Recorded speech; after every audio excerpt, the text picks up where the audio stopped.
Ever wondered why you're great at conversations but terrible at interview? This is because in conversations, there's a constant source of feedback.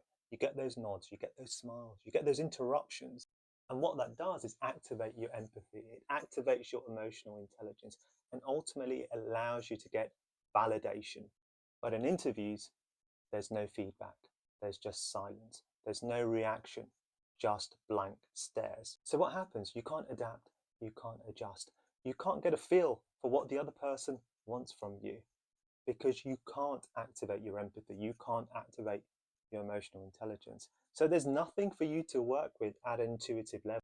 And your inability to benchmark is what leads to anxiety. And how does that anxiety manifest itself? It manifests itself by talking too fast, by going blank, by losing your train of thought, by not being present. So how do we fix this? Well, actually, there are no shortcuts to this. I'm going to be completely honest with you.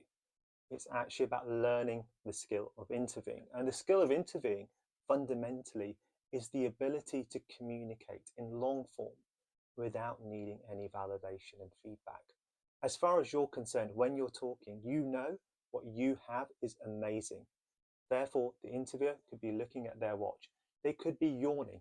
They could be, falling asleep whilst you're talking. It doesn't affect you. You don't take a read on that because as far as you're concerned, you know your answer's amazing. The reason why they're looking at their watch is because they need the loo. And the reason why they're yawning is because the kids kept them up last night. You're not the reason for it. And I would recommend the way to do that is with a coach. Someone like myself, but there are plenty of others. However, if you're one of those people that think, no, I don't need no coaching.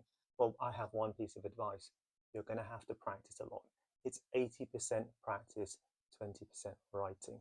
That's at the basis and the fundamental kind of foundation of becoming good at interviewing because it's a verbal exercise. However, the skill is where you need some coaching to understand what you're doing, why you're doing it, and how to execute. And if you're interested, you can check out our courses on the Job Interviewology website. We've got online training, we've got one-to-one training. You can have a look and see if it fits the bill for you.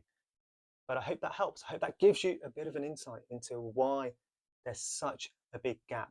You can be a fantastic communicator, yet really struggle with interviews.